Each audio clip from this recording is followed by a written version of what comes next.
Asyhadu an la ilaha illallah wahdahu la syarika lah wa asyhadu anna sayyidana Muhammadan abduhu wa rasuluhu la nabiyya ba'dah. Man shallal isya fi jama'atin, siapa yang salat isya berjamaah, faka'annama shalla nisfal lail, dapat pahala seperti salat setengah malam. Wa man shallal isya wa man shallal subha fi jama'atin, siapa yang salat subuh berjamaah, faka'annama shallal laila kullah, dapat pahala seperti sholat sepanjang malam. Mudah-mudahan kita sampai anak cucu istiqomah hendaknya insyaallah. Amin ya rabbal alamin. Mushola ini jadi dikatakan sudah hampir 40 tahun. Berarti lebih tua mushola ini dari saya lagi. Bayangkan itu. Masih istiqomah.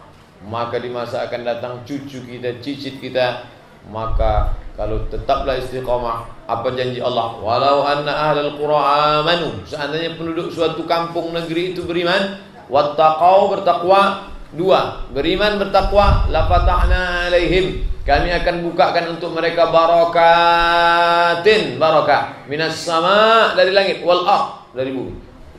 Beriman kalian, bertakwa kalian, kubukakan berkah dari langit, dari bumi. Walakin kadzabu, tapi kalau mereka mendustakan ayat kami, masjid mereka tinggalkan, silaturahim mereka putuskan, khamar mereka pakai, zina merajalela, akhadnahum, kami cabut nikmat itu. Dan kepemimpinan amat sangat penting menjaga ini. Maka kita bahas 5 ciri kepemimpinan Nabi Muhammad sallallahu alaihi wasallam. Yang pertama, kepastian hukum. Makanya sekarang ada disebut hukum di atas segalanya.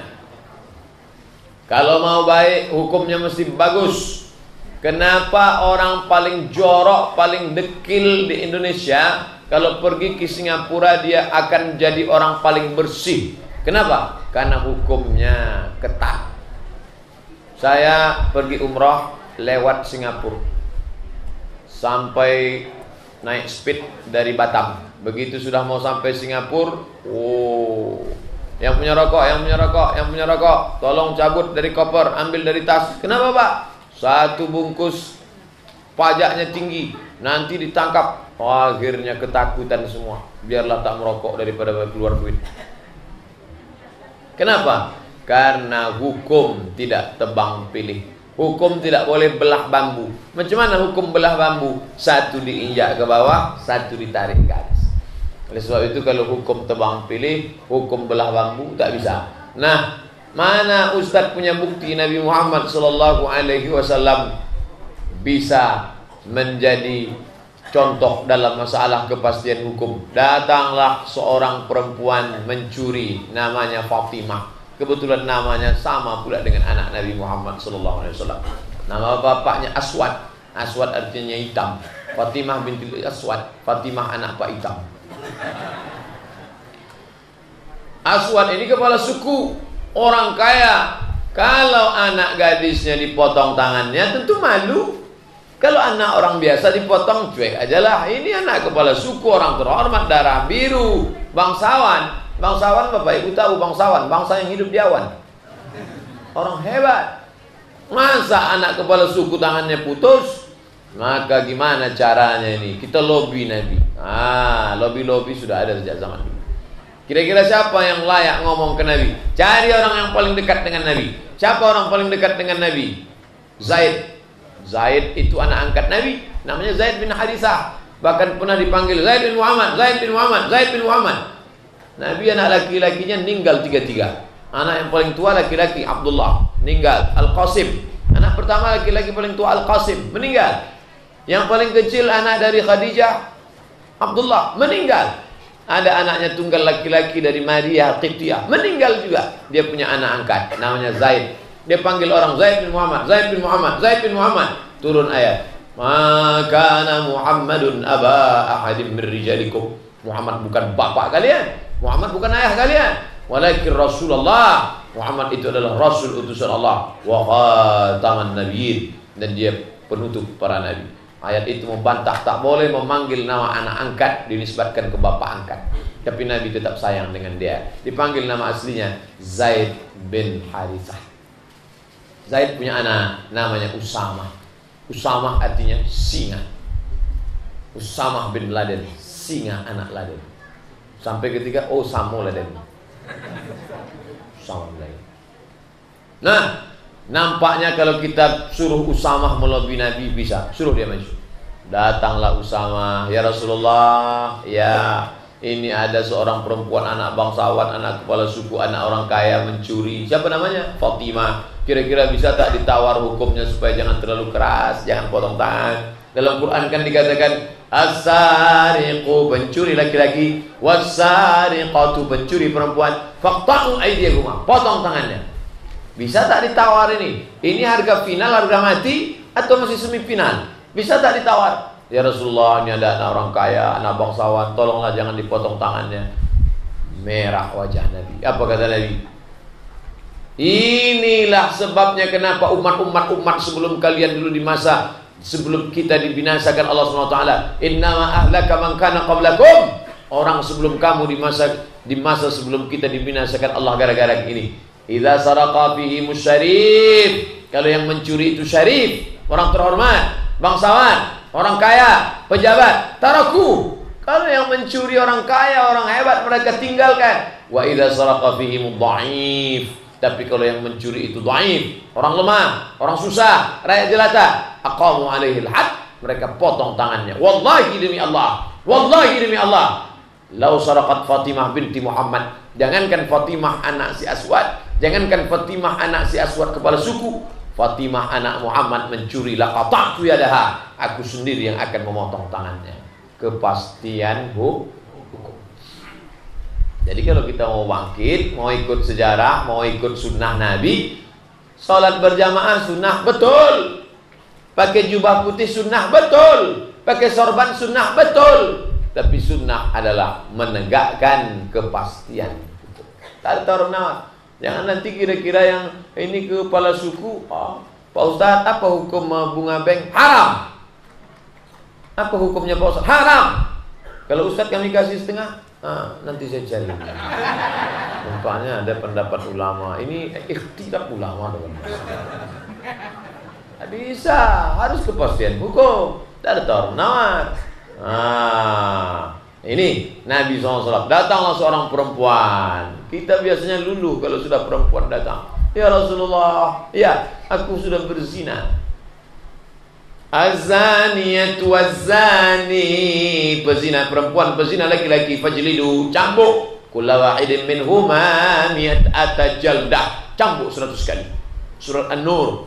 Allimu rijalakum surat Al-Maidah wa allimu nisa'akum surat An-Nur, riwayat Imam Al-Baihaqi. Walaupun hadis ini dhaif, layak diamalkan untuk fadail amal, targhib wa tarhib.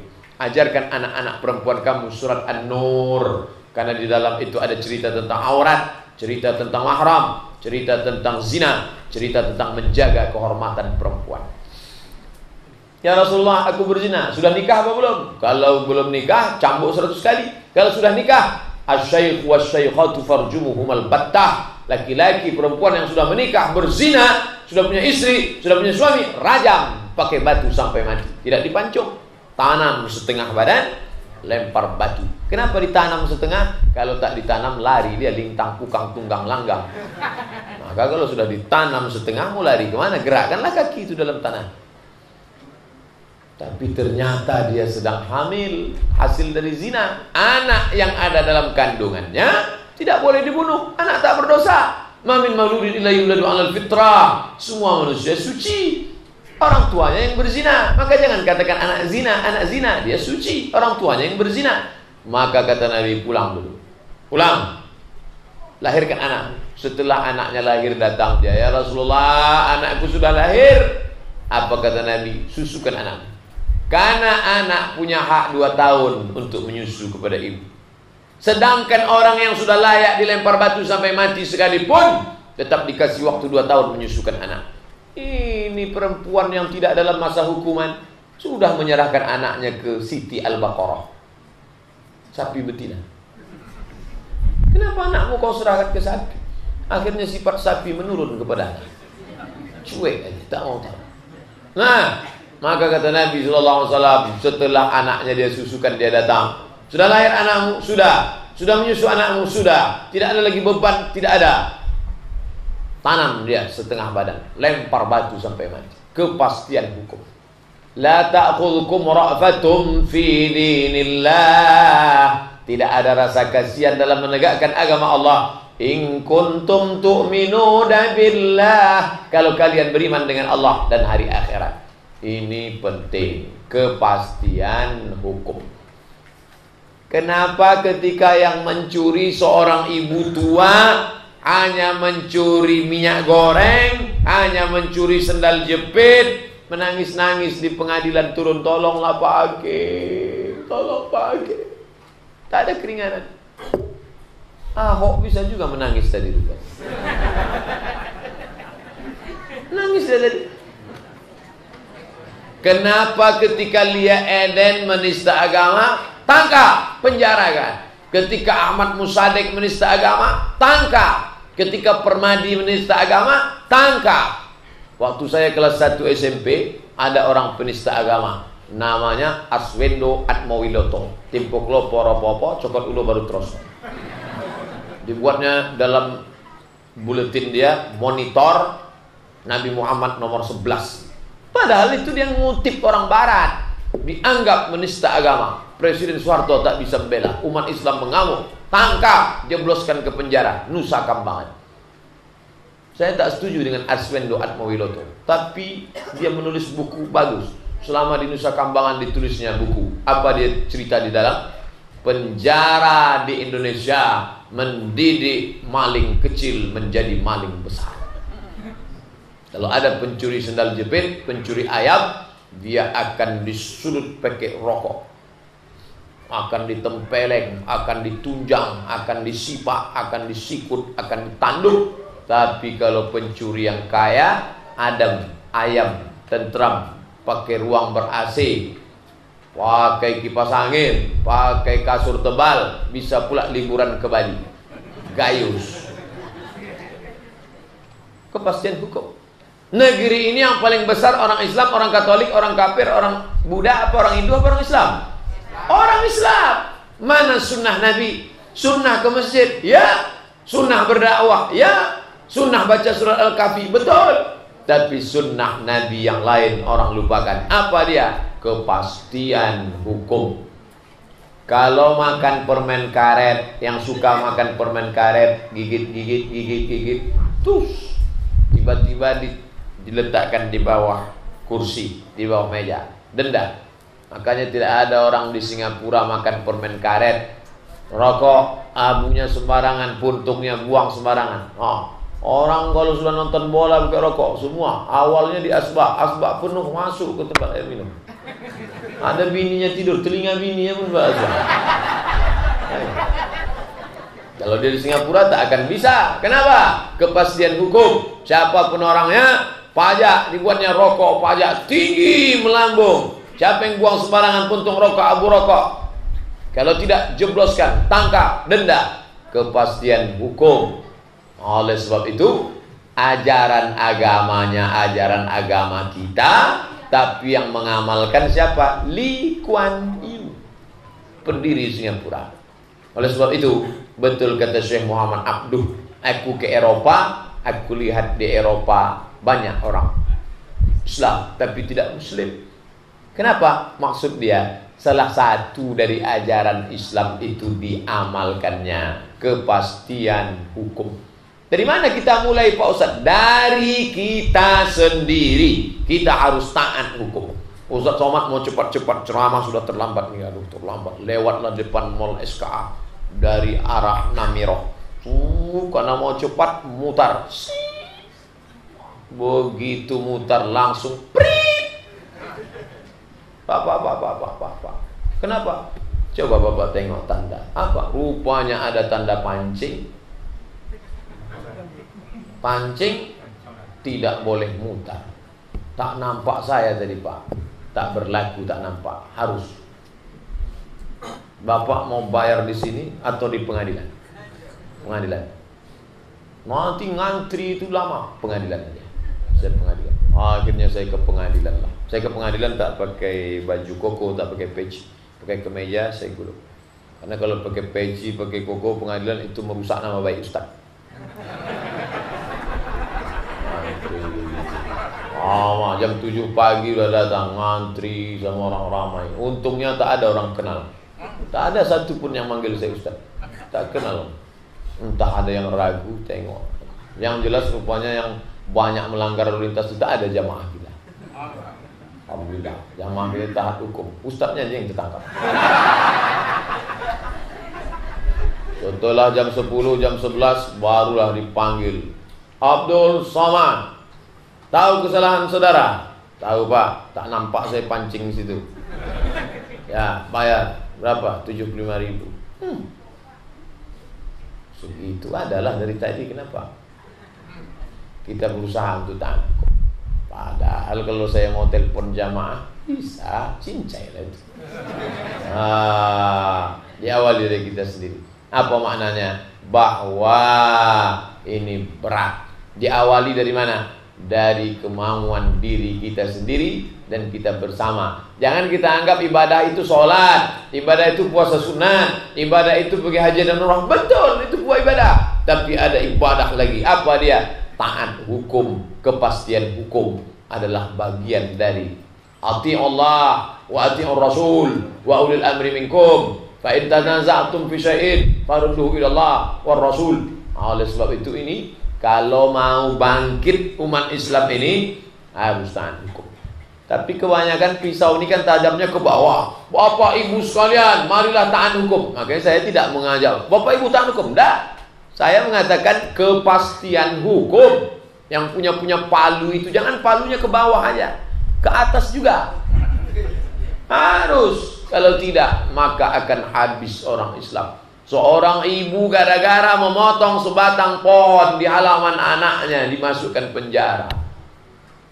Anak kandung, sebatang pohon. Anaknya ini pun kurang ngajar luar biasa. Amaknya bersimbah darah melahirkan dia. Bukan macam ibu-ibu zaman sekarang enak melahirkan, macam buang ingus lahir.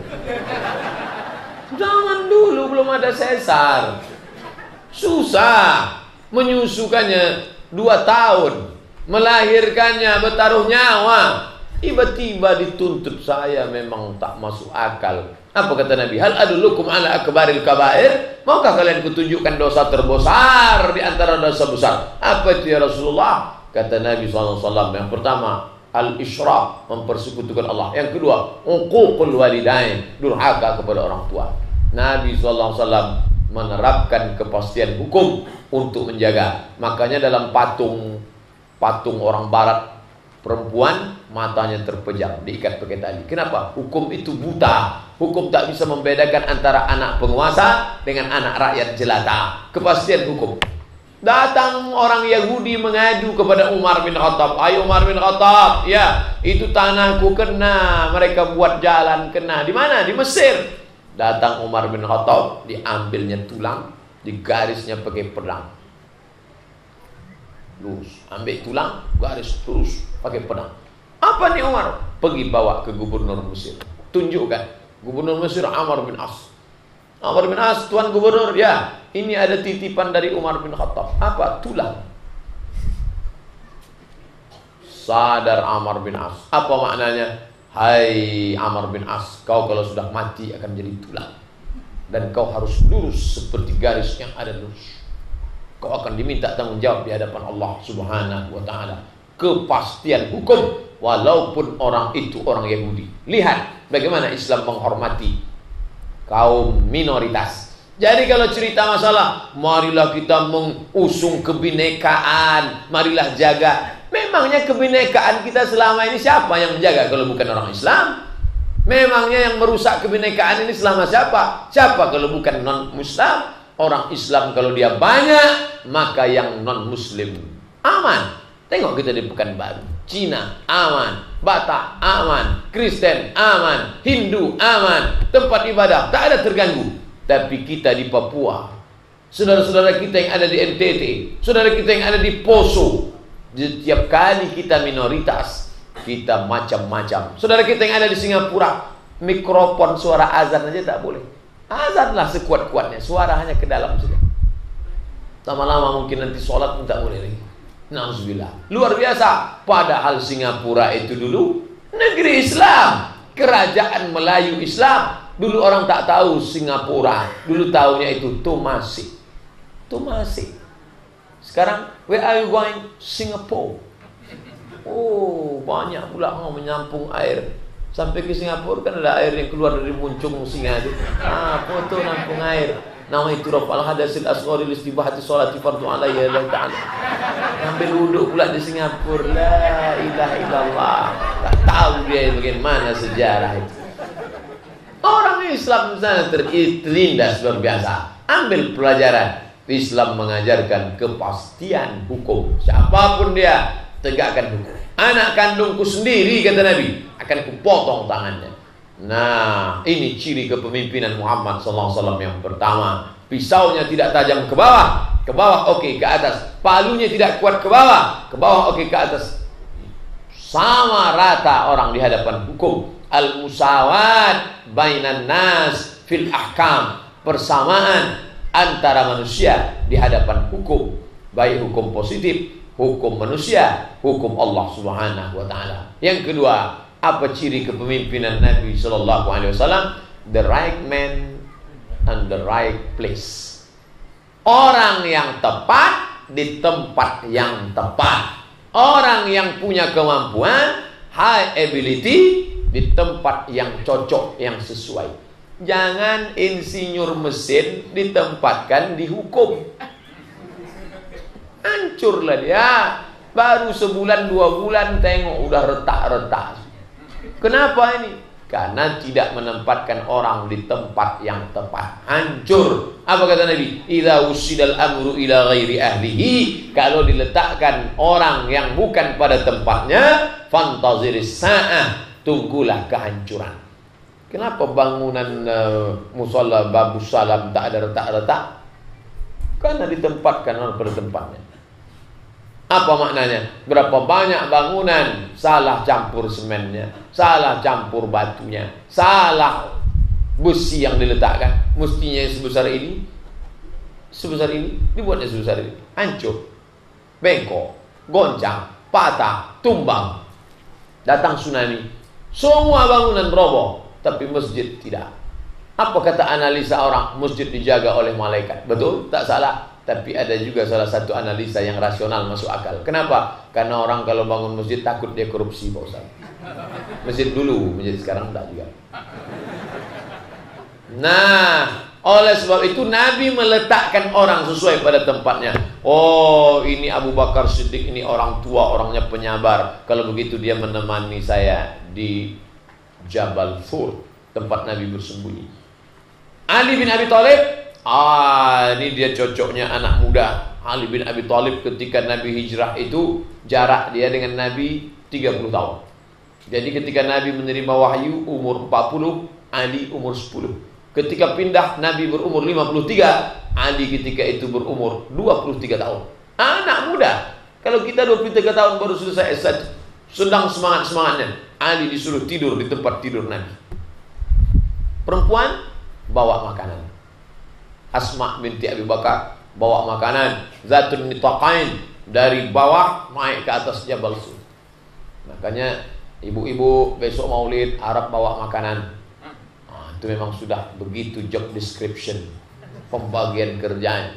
Ada yang menunjuk jalan, karena kalau diikuti jalan biasa nanti tertangkap. Musuh-musuh sudah siap mau memenggal kepala. Maka ada seorang yang akan membimbing penunjuk jalan, seorang gaib namanya Ibnu Uraiqin. Nabi menempatkan ini orang-orang. Begitu juga ketika Islam sudah jaya hebat, ketika akan menguasai Makkah tahun ke-8, Fathu Makkah, pembebasan kota Makkah. Siapa panglima perangnya? Bukan orang Quraisy. Nabi tidak mengangkat, hai Ali, ku angkat kau jadi panglima perang karena engkau adalah sepupuku, karena engkau adalah menantuku, karena engkau adalah suami dari Fatimah. Tidak. Siapa panglima perangnya? Bukan orang Quraisy. Sa'ad bin Ubadah dari suku Aus. Sa'ad bin Ubadah. Orang Madinah itu sukunya 2, Al-Aus dengan Al-Khazraj. Diangkat kepala suku perang, kepala panglima perang dari suku Aus. Dia jadi panglima perang. Nabi menempatkan orang sesuai dengan kemampuannya. Begitu sampai di kota Makkah, dibersihkan Makkah, hancur semua patung-patung berhala, Lata, Uzza, Manat, Hubal, Jibti, Tawud, Naham, 360 berhala, hancur semua. Naik Bilal bin Abi Rawah ke atas Ka'bah mengumandangkan azan. Kenapa Bilal? Bilal yang berkulit hitam, budak, hamba saya, miskin. Zaman dulu itu tidak ada apa-apanya. Naik Bilal, Allahu Akbar, Allahu Akbar. Apa kata orang Arab jahiliyah menengok Bilal azan? Alhamdulillah bapakku sudah mati sehingga tidak melihat burung gagak hitam azan.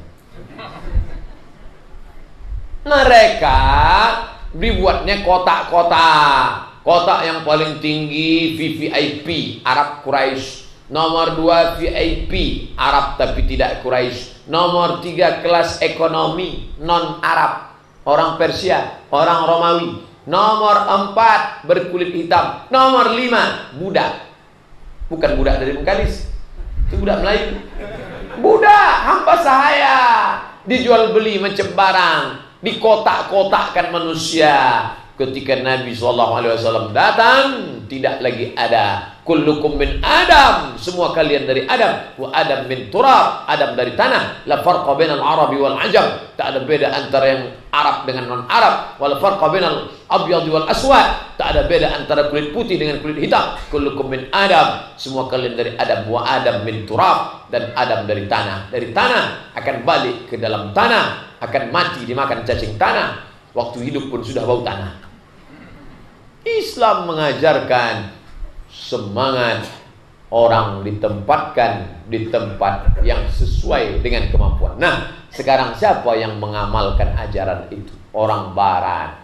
Walaupun kulitnya hitam, rambutnya macam sumbu kompor, diangkat menjadi menteri luar negeri. Bayangkan itu, menteri luar negeri. Siapa namanya? Condoleezza Rice. Dulu Condoleezza Rice. Setelah Madeleine Albright, lalu kemudian ada menteri laki-laki, habis itu menteri perempuan, hitam macam pantat kuali kulitnya. Tapi otaknya cerdas, diangkat dari menteri luar negeri. Puncak Amerika, naik presiden hitam, Obama. Hitam, Obama berkulit hitam, dari Kenya. Bapaknya Islam, emaknya non Muslim, dia ikut agama emaknya. Maka hati-hati, saudaraku yang Muslim, kalau kau menikah dengan perempuan non Muslim, itu walaupun cantik nanti anak akan ikut emaknya.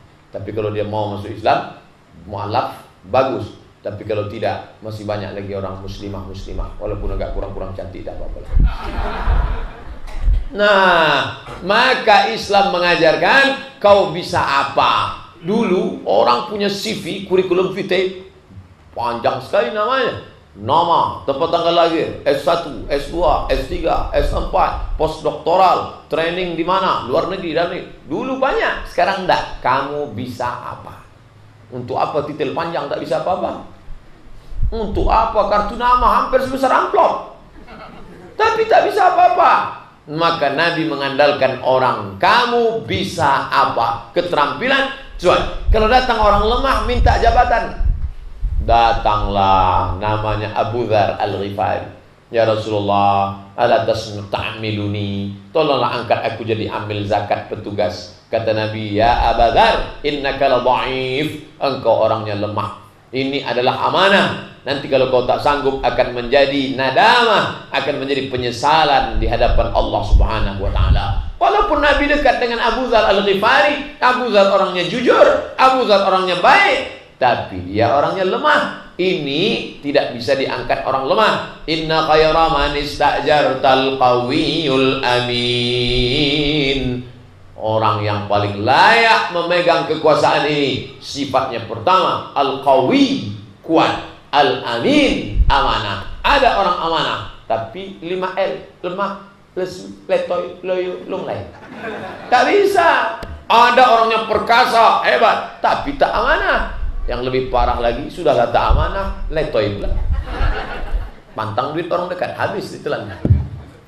Maka Nabi SAW menempatkan orang-orang yang sesuai, ditempatkan pada tempatnya. Inilah ajaran Islam. Salman Al-Farisi bukan orang Arab, Al-Farisi, menunjukkan dia orang Persia. Persia itu di mana sekarang Pak Ustaz? Iran. Masuk Islam Salman Al-Farisi, bukan orang Makkah, bukan orang Madinah, bukan orang Aus, bukan orang Khazraj, bukan Muhajirin, bukan Ansar. Dia datang dari Persia. Lalu kemudian setelah bersyahadat, maka dia saat perang itu Khandaq, Parit. Kenapa disebut perang Parit? Itu usul dari Salman. Ya Rasulullah, ya, saya ada ide nih ya Rasulullah. Apa idemu Salman? Dulu kami kalau perang melawan musuh, kami gali parit lebar, di agak-agak kira-kira kuda tak bisa melompat. Bagaimana kalau kita gali? Bagus, pakai pendapat Salman. Tengok, Nabi tak mengatakan, Salman, sebetulnya pendapat kau ini bagus, tapi karena kau bukan orang Arab, sorry lah ya. Nah, pendapat Salman dipakai. Kenapa? Yang dilihat adalah etos kerjanya. Riau, alhamdulillah. Jadi kalau ada orang mengatakan Riau ini sulit berkembang Pak Ustaz, karena kita bukan orang Melayu payah. Nah, di Riau ini semua. Ada mahasiswa saya bercanda, mungkin mereka bukan mengejek, bercanda ke yang bermarga-marga, yang ujungnya berekor-rekor. Mau ke mana kau? Kenapa kau ejek tadi dia? Tak ngejek Pak, cuma bercanda aja. Apa jalan yang paling besar di Pekanbaru nih? Jalan Sudirman. Sudirman itu orang Melayu apa orang Jawa? Orang Jawa. Tengok bagaimana Riau menghormati orang. Jalan Sudirman, pakai tulis Arab sekarang. Jalan Sudirman. Kalau seandainya kita anti orang Jawa, pasti kita buat jalan paling besar jalan Hang Tuah. Hang Tuah, Hang Jebat, Hang Lekir. Jalan Sudirman, nama orang Jawa. Di Jalan Sudirman itu gedung apa yang paling besar? Gedung Suman HS. Suman HS itu orang apa? Hasibuan. HS itu Hasibuan. Gedung kantor gubernur itu gedung apa? Gedung Kaharudin Nasution Pak. Nasution itu orang mana? Itulah yang kau ejek dari kemana kau teh? Di Riau, siapa yang punya kemampuan, silakan. Kau akan maju. Kau orang Melayu, kau mau orang Minangkabau, mau orang Batak, mau orang berhasil, konglomerat bangkit semua. Kenapa? Karena kita tidak memandang itu semua mau suku. Yang penting semuanya sama-sama asyhadu an la ilaha illallah wa asyhadu anna Muhammadan Rasulullah. Bangkit, maju, sama cara berpikirnya. Seandainya kita masih mempermasalahkan dari mana, maka Islam ini tidak akan maju dan tidak akan mengakui Muhammad sallallahu alaihi wasallam. Tadi waktu kita sholat azan, siapa yang disebut? Asyhadu anna Muhammadar Rasulullah. Pernah Bapak Ibu mempermasalahkan waktu syahadat, asyhadu an la ilaha illallah wa asyhadu anna Muhammadan Rasulullah? Pernah tak Bapak Ibu mempermasalahkan, Ustaz, Muhammad itu dari mana? Dari Arab. Ah, saya tak mau ikut orang Arab, saya mau nabinya orang Melayu pakai songket. Saya maunya nabinya dari Payakumbuh Pak Ustaz, dari Pariaman. Datang yang satu lagi, aku orang gelem nek nabi nek iku wong Arab. Aku nih naunya nabinya orang Jawa. Nanti bahaya, orang Batak tak mau juga nabinya Muhammad orang Arab. Dia maunya nabi itu pakai marga, Muhammad Nasution, Muhammad Siregar. Kita tidak pernah mempermasalahkan itu. Kenapa? Allah yang memilih dia. Yasin, innaka laminal mursalin. Innaka ka ya Muhammad laminal mursalin. Lahnya pendek. Innaka laminal, sesungguhnya engkau sungguh salah seorang rasul utusan Allah. Tapi kalau lahnya dibaca panjang, innaka laminal mursalin, kau bukan rasul. Hati-hati baca Yasin. Alhamdulillah Pak Ustaz, saya baca Yasin tak pernah salah. Kenapa? Tak berbunyi. Bunyilah. Nabi Sallallahu Alaihi Wasallam menempatkan orang sesuai pada tempatnya, maka Islam ini bangkit. Ciri kepemimpinan Muhammad Sallallahu Alaihi Wasallam menempatkan orang pada tempatnya. Ketiga, apa dia? Nabi menanamkan low profile. Low, lawan dari low, high. Lawan dari low profile, high style. Gaya tinggi. Oh, petantang, petenteng, utang keliling pinggang. Pak Ustaz, ya, Tengok mobil mewah di depan. Apa itu? Alphard tuh Pak Ustaz. Tengok platnya itu Pak Ustaz. Ini orang paling kaya di Pekanbaru Pak Ustaz. Katanya kekayaannya 100 miliar Pak Ustaz. Ih, hebat, tapi utangnya 200 Pak Ustaz. Penampilan kaya, hebat. Nabi SAW itu kelebihan Nabi, low profile. Kaya. Tapi bukan berarti dia tidak punya pakaian. Jangan pula besok pakai celana pendek, pakai baju kaos. Kau kenapa tidak pakai celana panjang? Low profile. Itu bukan low profile itu.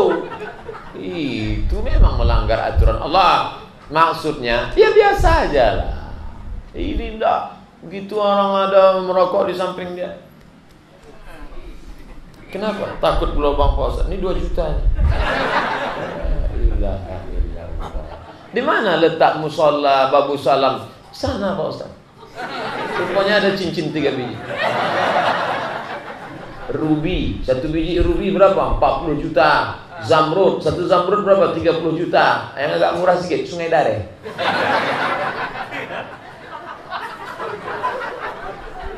Bukan berarti Nabi tak pakai cincin. Nabi pakai cincin. Cincin Nabi di kelingking. Cincin Nabi. Tulisannya Muhammad Rasulullah. Kenapa? Nabi buta huruf, dia tak bisa tulis. Kalau ada surat datang distempel Muhammad Rasulullah. Makanya Pak RT, Pak RW, Pak Kades, Pak Lurah, Pak Camat, Bupati, Wali Kota perlu buat stempel supaya tidak mempersulit orang. Ini kalau udah ada hilang stempelnya, payah kita mencari tanda tangan. Payah kita cari stempel. Bisa, di lampu merah pun bisa. Buka pintu, Pak tolong nih. Bisa. Low profile. Kalau bisa dipermudah, kenapa dipersulit? Orang sekarang dibalik. Kenapa kau biarkan orang sampai ngantri panjang-panjang? Kalau bisa dipersulit, kenapa dipermudah? Otaknya susah. Nabi SAW mengajarkan kesederhanaan. Baju Nabi dengan baju Abu Bakar podo, sami mawon, same, no different, sama saja. Makanya ketika hijrah, orang yang tak kenal Nabi dengan Abu Bakar, mereka bingung, mana yang Nabi, mana yang Abu Bakar, mana yang Nabi, mana yang Abu Bakar. Kenapa? Umurnya sebaya. Nabi dengan Abu Bakar, Nabi cuma tua 2 tahun dari Abu Bakar. Makanya ketika Nabi dapat wahyu umur 40, Abu Bakar umur 38. Orang 38 dengan 40 mirip-mirip. Bagi yang tak kenal dengan Nabi, mana Nabi, mana Abu Bakar? Low profile, penampilan biasa saja. Nabi SAW. Tapi jangan katakan Nabi miskin. Ini saya tak setuju nih. Nabi Muhammad itu orangnya miskin, jubahnya compang-camping, melarat, susah, mau mati aja bawaannya.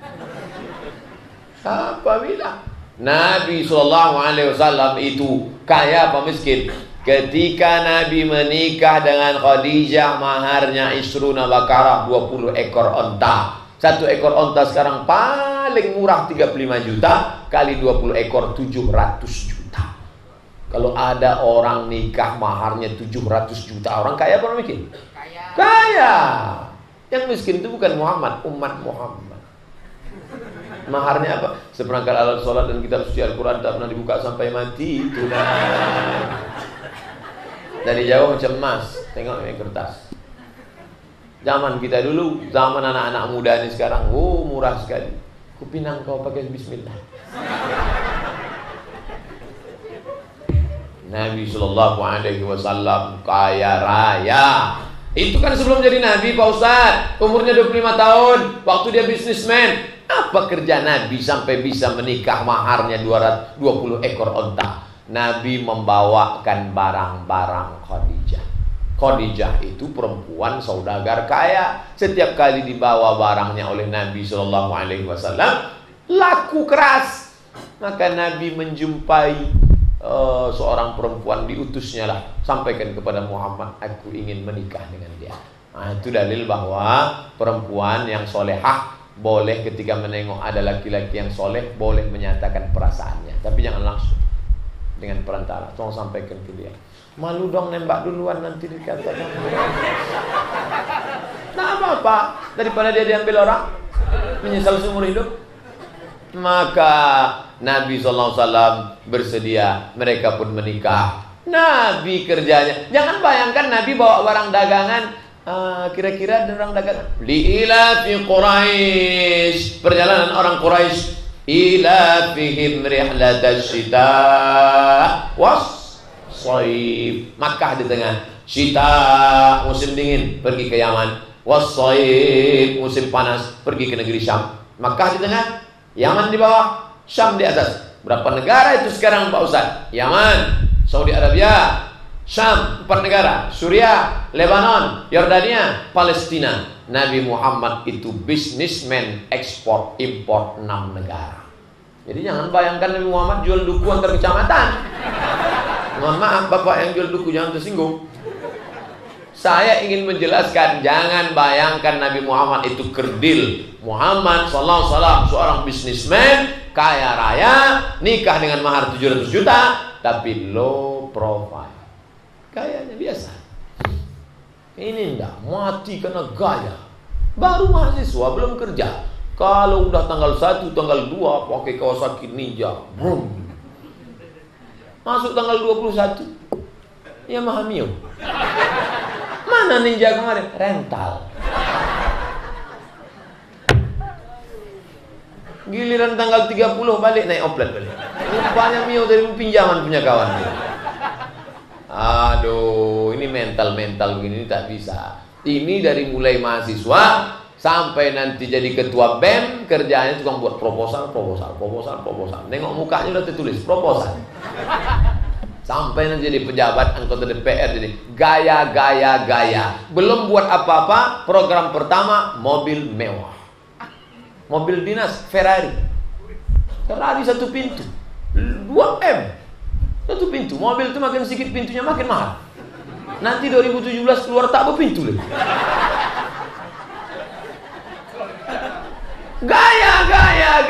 Gaya. Alhamdulillah presiden kita orangnya low profile. Mobilnya tidak mau impor, SMK. Mobil enggak. Sebelum jadi, sudah jadi tak juga. Nah, oleh sebab itu Nabi SAW, setelah Nabi jadi Nabi Pak Ustaz, apakah dia pernah mendapatkan harta melimpah ruah? Ya, mana buktinya? Nabi SAW pada perang Badar. Perang Badar terjadi tahun kedua setelah pindah. Tahun pertama, tahun kedua terjadi perang Badar. Berapa mereka dapat harta rampasan perang? Kata Syekh Safiur Rahman Al-Mubarak Furi dalam kitab Ar-Rahiq Al-Maktub, la taqillu an 50.000 dinarin zahabiyyin. Nabi mendapatkan 50.000 keping uang logam dinar. 50.000 keping. Satu kepingnya 4,25 gram, 2 juta lebih kurang. 2 juta kali 50.000 keping sama dengan 100 M. 100 miliar, bukan 100 ember. 100 M, 100 miliar. Berapa itu Pak Ustaz? 100 miliar rupiah. Kalau kita rupiahkan sekarang, la taqillu an 50 ribu keping. Satu keping uang dinar zaman Nabi. Tak ada duit kertas zaman Nabi. Duit emas dinar 4,25 gram, 2 juta kali 50.000 keping, 100 miliar. Jatah Nabi berapa? Tertulis dalam Quran. Wa'lamu annama ghanimtum min syai'. Ketahuilah kalau kamu dapat harta rampasan perang, fa inna lillahi khumusahu wa lirrasul. Khumus, khamsah, 5. Khumus, 1/5. 1/5, 20% jatah Nabi. Berapa itu? 20 miliar. Siapa bilang Nabi miskin? 20 miliar itu saja kalau dibagi 10 tahun cukup. Belum lagi jatah dari perang yang lain. Tapi Nabi ada pernah kita tengok ketika umrah, ini istana Nabi Muhammad, ini gelas Nabi Muhammad dari emas, ini piring Nabi Muhammad dari emas. Tak ada. Gelas Nabi Muhammad kayu selebar ini yang disusun keliling, diikat pakai kawat. Ketika ditunjukkan tempat tidur replika tempat tidur Nabi Muhammad dengan dinding kamarnya, menangis semua jamaah. Pameran di Al-Madinah Al-Munawwarah, replika rumah Nabi Muhammad di samping. Sebesar apa rumah Nabi itu Pak Ustaz? Nih Masjid Nabawi, samping sebelah kiri. Itu kan makamnya. Makam itulah rumah dia. Nabi meninggal langsung dimakamkan di kamarnya. Kamar dia bersama Aisyah. Karena dia berpesan, kami para nabi di mana kami mati, disitulah kami dikuburkan. Di mana kami wafat meninggal dunia, langsung dikuburkan. Itulah kalau mau mengukur sebesar apa rumah Nabi, ukurlah berapa lebarnya makam Nabi. Itulah makam rumah Nabi sallallahu alaihi wasallam. Depan itu rumah Nabi bersama Aisyah, di belakang itu Taman Raudhah, itu rumah Ali dengan Fatimah. Disitulah Hasan Husain berlari-lari, Nabi dengan Aisyah, Fatimah. Begitu sederhananya, low profile. Tapi jangan katakan dia miskin, dia hidup. Lalu kata yang paling tepat untuk menceritakan Nabi itu apa Pak Ustaz? Pemimpin yang bersahaja. Saya sedang libur musim panas, tinggal di asrama internasional waktu di Maroko. Di depan kami ada seorang laki-laki pakai baju kaos pendek, pakai celana jeans lusuh, pakai tas kulit dikepit di ketiak.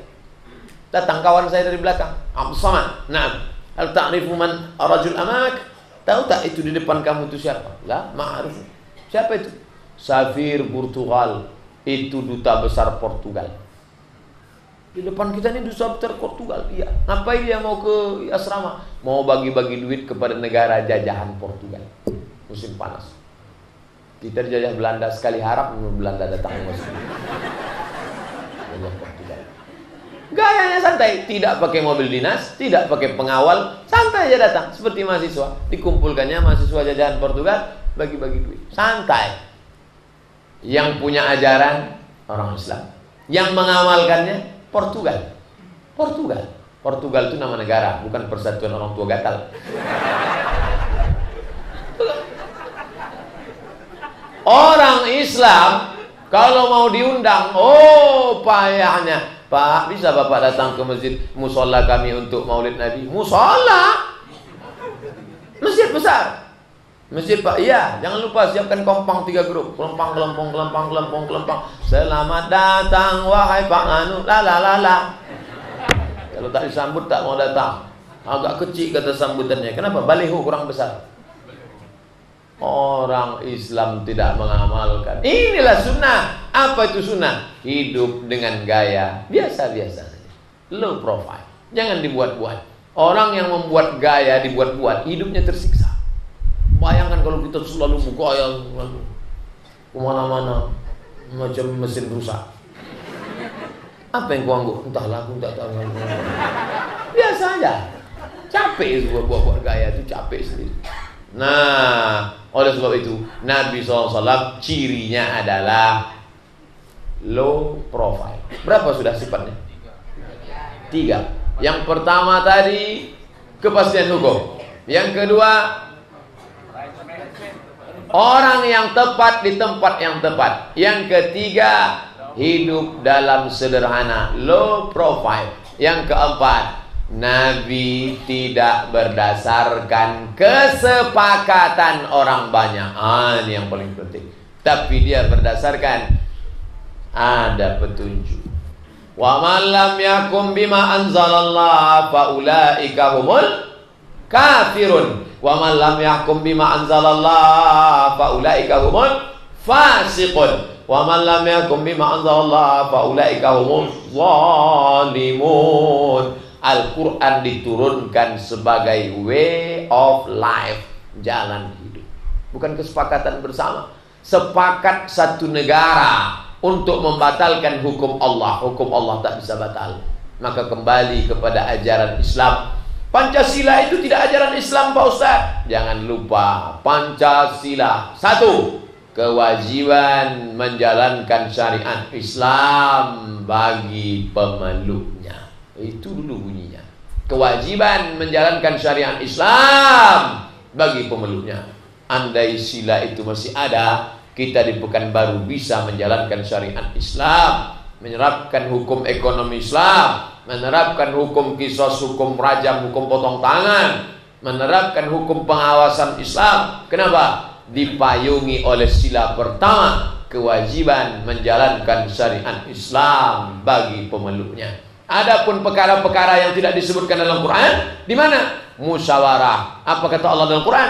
Wa amruhum syura bainahum. Orang beriman memutuskan berdasarkan syura, musyawarah. Syura beda dengan suara terbanyak, suara Tuhan. Suara terbanyak, suara Tuhan. Demokrasi. Suara terbanyak, suara Tuhan. Itu bahaya itu. Mana contohnya? Azan berapa orang? 1. Hayya 'alas shalah.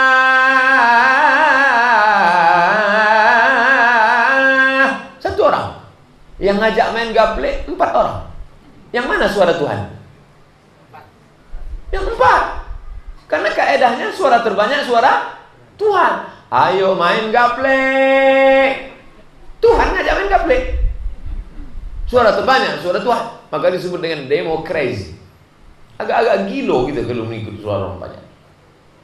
Dalam negeri penyamun akan naik perampok. Kenapa? Karena hanya perampok saja yang mau mengangkat penyamun. Anak-anak sekarang tak paham penyamun ini apa Pak Ustaz. Carilah di kamus lengkap bahasa Indonesia. Perampok hanya akan mengangkat perampok. Tidak akan mungkin perampok mengangkat Ustaz. Yang mana kita pilih Mas Ram? Perampok panggilannya Mas Ram.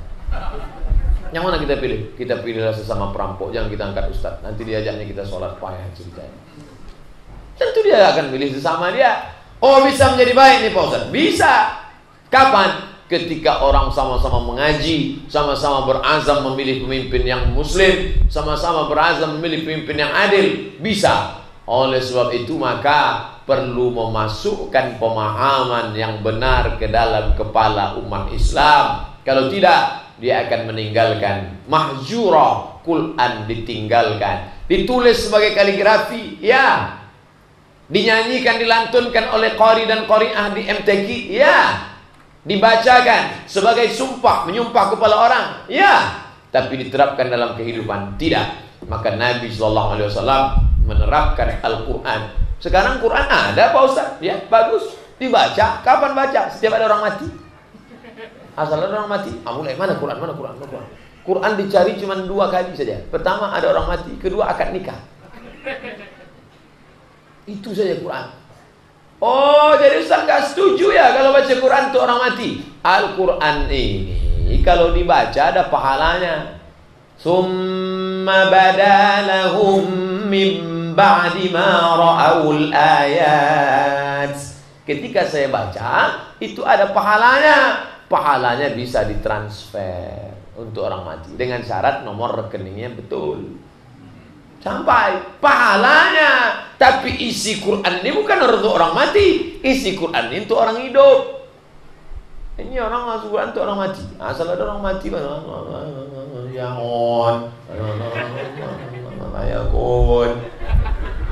tak salah. Tapi ambil pelajaran dari situ. Yasin wal Qur'anil Hakim, innaka laminal mursalin ala siratim mustaqim. Ambil pelajaran dari situ. Pahalanya sampai pada orang mati. Orang hidup dapat, orang mati dapat. Nah, oleh sebab itu kalau ada orang menikah pakai Quran, bagus. Dia berharap dengan menikah itu suaminya menjadi pedoman Al-Quran, istrinya pula mengikut Quran, lahir anak-anak yang Qurani. Qurani, apa maknanya? Sifatnya Quran. Ya Aisyah radhiyallahu anha ummul mukminin. Ya, bagaimana sifat Muhammad itu? Kana khuluquhul Quran. Muhammad itu akhlaknya Al-Quran. Bukan sekedar Al-Quran tulisan, bukan sekedar Al-Quran hiasan, bukan sekedar Al-Quran mahar nikah. Al-Quran dalam segala tindak tanduk tingkah lakunya. Kana khuluquhul Quran. Akhlaknya adalah akhlak Al-Quran. Ciri yang keempat, kepemimpinan Nabi SAW mengikut pedoman dalam Al-Quran. Saya belum bisa kalau tahap negara Pak Ustaz. Dalam keluarga, mana? Ya ayyuhalladzina amanu, hai orang-orang beriman, idza tadayantum bidainin, kalau kalian menjalin transaksi hutang piutang, ila ajalin musamma, sampai batas waktu tertentu, faktubuh, tulis. Bro, minjam uang ente berapa? 1 juta. Bentar ya. Siapa kau panggil? Aku mau manggil 2 orang saksi dan 1 orang penulis. Alah, minjam 1 juta aja repot betul. Bukan begitu Mas Bro. Begitu dalam Quran. Tengok Al-Baqarah 282. Allah, kau baru ikut ceramah sekali udah gitu, sok mantap. Tapi kita mau konsisten, mau semua ikut pakai Quran. Wa aqimus shalah, tegakkanlah salat. Menikahlah pengantin baru. Aku nikahkan engkau dengan mahar anakku sebangkal alat salat kita suci Al-Quran. Ya, langsung terapkan. Jangan sekedar jadi jambangan, diletakkan pakai kain sutra, Qurannya kuning, kainnya kuning, dibalut dengan kain sutra kuning, dimasukkan ke dalam kotak kayu jati, dipaku 4 sudut sampai mati tak pernah dibuka. Bacalah Quran. Iqra'ul Quran, baca Al-Quran. Fa innahu ya'ti yaumal qiyamah. Quran akan datang pada hari kiamat. Syafi'an li ashabi. Betapa indahnya pengantin baru duduk bersanding siangnya, habis itu sholat sunat 2 rakaat. Selama ini dia sholat sendirian, usolli sunat tahajud rakaatain lillahi ta'ala, Allahu Akbar. Tapi malam itu mulai niatnya berubah, usolli sunat tahajud rakaataini imaman. Kenapa dia jadi imam? Sudah ada makmum di sebelah. Yang selama ini, bang, kau yang kupilih ingin menjadi imamku dunia akhirat. Walaupun sebenarnya yang datang selama ini ke rumah banyak, ada yang naik Fortuner, ada yang naik Pajero Sport, tapi kulihat mereka tak layak jadi imamku. Hanya kau saja yang layak, walaupun kau datang pakai CB100. Kenapa? Karena dilihatnya dari cara kawan itu membaca Quran. Kalau dia sudah datang menjadi imam di musola Babus Salam, lalu mendengarnya Bismillahirrahmanirrahim, Alhamdulillahi Rabbil Alamin. Padahal dia pun melakukan itu karena di musola itu aja. Kalau pas sedang sendiri di rumah, 1 napas juga Fatihah. Jadilah paling tidak dia paham Al-Quran. Akhirnya inilah yang akan menjadi bibit, akan menjadi bebek, akan menjadi bobot. Berawal dari paham Quran, cinta Quran. Pak Haji, kenapa itu yang Bapak pilih jadi mantu Pak Haji? Itu yang bacaannya pas Pak Ustadz. Kemarin yang mau minang anak saya itu ada insinyur, ada SHMH, ada kandidat doktor. Tak ada yang beres baca Quran. Yang ini saya suruh coba baca Ijazah Nasrullah. Tak bisa saya terima tuh. Yang ini saya suruh, begitu saya suruh buka langsung sakit perutnya mencret, permisi. Tak datang-datang sampai sekarang. Tapi yang ini saya tanya, mantap, macam-macam namanya. Nama kamu siapa? Nama saya Torik Pak. Baca Wasama'i wa Torik. Wasama'i wa Torik. Oh sesuai. Nama kamu siapa? Imran Pak. Baca surat Al-Imran. Panjang. Memang nama saya Imran Pak, tapi panggilan sehari-hari Kul. Baca Kul. Qul huwallahu ahad, Allahus samad. Artinya apa? Yang dilihat Qur'annya. Karena ini yang akan menjadi pedoman cucu cicit kita di masa akan datang. Jangan berpikir sekarang. Saya maunya sekarang, setelah maulid ini terwujud, setelah selesai pembahasan kepemimpinan Rasul, saya harus nengok. Bukan. Mungkin ceramahnya sekarang diamalkan oleh anak cucu cicit bapak ibu 40 tahun akan datang. Apakah orang yang mendirikan musola Babus Salam ini dulu pernah berpikir bahwa akan macam ini 40 tahun akan datang?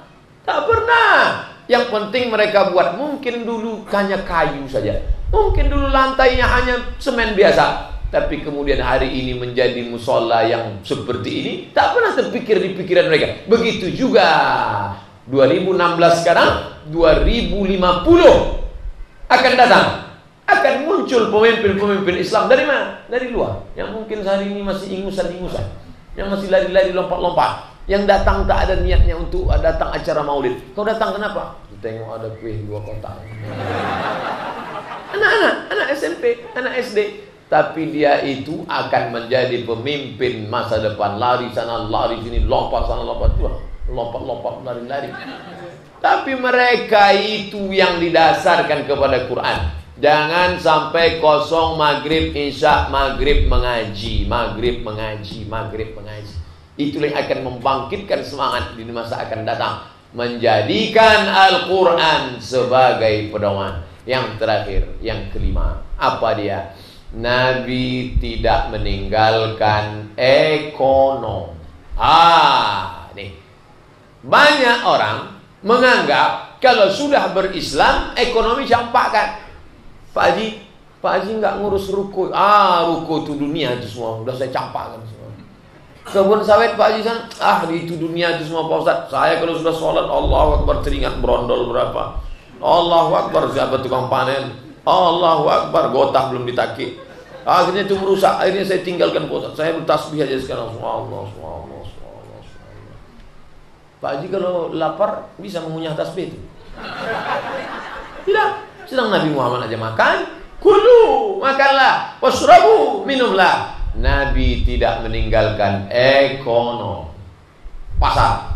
Beberapa hari ini kawan mengirimkan share Twitter, BBM, WhatsApp, Instagram. Apa isinya? Gerakan belanja ke warung tetangga. Kenapa? Karena warung tetangga sudah engap-engap bau, udah mau mati. Gara-gara supermarket besar, mewah, pakai AC, orangnya ramah. Bapak mau beli apa? Mau disumbangkan? Saya di mana-mana warung tetangga manggil bapak, semua manggil ustaz. Pas ke situ, bang, kata, udah. Ingat, kau sedang dipermainkan. Nih, orang Islam tidak boleh meninggalkan ekonomi. Idza qudiyatis shalah, kalau salat sudah dilaksanakan, apakah Bapak apal ayatnya? Fantashiru fil ard, bertebaranlah di atas muka bumi. Yang punya ruko, buka tokomu saudara. Yang punya bengkel, buka bengkel. Bengkelmu, bengkel orang jangan. Yang punya kebun sawit, urus sawitnya. Yang punya kebun karet, urus karetnya. Ketika kita bangkit ekonomi, barulah kita bisa bicara Islam. Kenapa saudara-saudara kita itu bisa pergi sampai 30-40 hari, sampai pergi ke Pakistan, ke India? Kenapa? Ekonominya mapan. Anak istrinya di rumah sudah ada. Bahwa terjadi kasus kasuistik, 2, 3, 1 orang kasus. Tapi yang sebenarnya diajarkan, yang memiliki kemapanan ekonomi, kenapa? Mereka itulah yang bisa ud'u ila sabili rabbik, ajak orang ke jalan. Kenapa? Mapan secara ekonomi. Tempat sholat Baitullah. Tempat sholat Baitullah, Masjid Nabawi. Dibangun di samping Masjid Nabawi Baitul Mal. Bait rumah, mal harta. Baitul Mal, apa isinya? 7. Zakat, wakaf, infak, sedekah, wasiat, hibah, ghanimah. Zakat, wakaf, infak, sedekah, wasiat, hibah, ghanimah, harta rampasan perang. Imam dari mana digaji? Baitul Mal. Muazzin, petugas zakat, semua diatur dengan sedemikian rupa. Manajemen ekonomi umat Islam mapan, wakaf. Alhamdulillah, walaupun sudah 1437 tahun Islam ini, sampai hari ini Al-Azhar University, dari mana dia bisa mengirim syekh? Di UIN dikirim syekh. Dulu di Diniyah Putri ada syekh dikirim dari Mesir. Siapa yang membayar? Al-Azhar. Al-Azhar itu dapat dari mana Pak Ustaz? Al-Azhar bukan dapat dari APBN, bukan APBD. Al-Azhar punya Baitul Mal. Kalau Al-Azhar dikasih tanah, tanah itu produktif. Di atas tanah itu dibuatkan hotel. Hasil dari hotel bagi hasil. Itulah yang bisa membiayai mahasiswa Al-Azhar. Saya dari tingkat 1, tingkat 2, tingkat 3, tingkat 4 sampai tiket pulang ditanggung Universitas Al-Azhar. Kawan kena usus buntu, makan cabai, ngunyahnya malas, bijinya berkumpul dalam. Kalau tidak dipotong, bang, terjadi Big Bang. Big Bang, ledakan besar dalam perut. Kalau Big Bang, kuih manis. Potong. Berapa ongkos operasi usus buntu ini?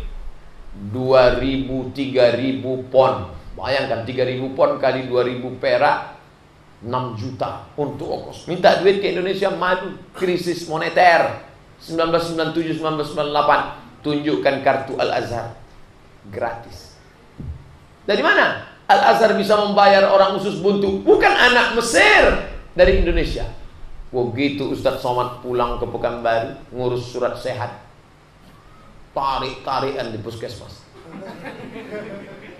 Wani piro 25.000 surat sehat. Di Mesir sakit gratis, di tempat kita sehat bayar.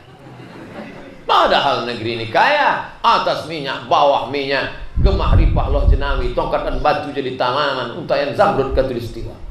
Indahnya luar biasa. Apa yang terjadi? Kemana hasil alam semesta ini? Kemana perginya? Bapak Ibu yang dimuliakan Allah Subhanahu wa ta'ala, ekonomi.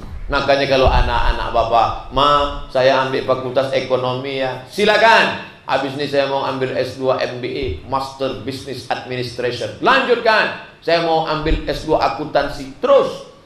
Jangan disekulerkan ini anak. Kalau belajar tafsir dapat pahala, belajar politik masuk neraka. Kalau belajar hadis macam Ustaz Somad dapat pahala masuk surga. Kalau belajar ekonomi masuk neraka. Islam kedua-duanya. Inna fi khalqis samawati, penciptaan langit, wal ardi, penciptaan bumi, wa ikhtilafil laili wan nahar, perputaran siang dan malam, la ayat, ayat. Ini ayat tertulis, ini ayat tersirat, ini ayat tersurat. Ini ayat kauniyah, mengkaji tentang langit, muncul ilmu astronomi, berpahala. Mengkaji tentang bumi, muncul ilmu geologi, berpahala. Mengkaji tentang ekonomi, berpahala. Mengkaji tentang fisika, kimia, kedokteran, sains, berpahala. Oleh sebab itu Islam akan bangkit, kata Profesor Syekh Ismail Raji Al-Faruqi, kalau kita bisa kombinasikan antara sains dengan ilmu pengetahuan Islam. Saya mulai jam 8, pas jam 9, 60 menit. Sesuai yang tertulis di botol, 600 ml. Dari maghrib ke isya tadi 30 menit, dari isya ke sekarang 60 menit. 60 tambah 30 pas 90 menit kajian kita malam ini. Itulah yang dapat saya sampaikan, yang baik-baik dari Allah, yang tak baik dari hamba Allah yang baik. Bapak Ibu pulang, kalau ada yang bertanya, siapa tausiah tadi? Mudah ingat namanya. Kul wallahu ahad, Allahus somad. Apa yang dia sampaikan? Tentang kepemimpinan. Berapa kata dia? 5. Apa yang 5 itu? Entah, tidak bengek. Ada rekamannya. 1, 2, 3, 4. Termasuk yang paling ramai rekaman malam. Entah hidup atau tidak, Allah. InsyaAllah kita husnuzon. Baik, tadi dimaklumkan ke saya ada tanya jawab, ada kertas, kita akan bahas insyaAllah. Terima kasih. Banyak tutur kata menyinggung perasaan tak berkenan di hati hamba Allah yang baik. Mohon maaf. Wassalamualaikum warahmatullahi wabarakatuh.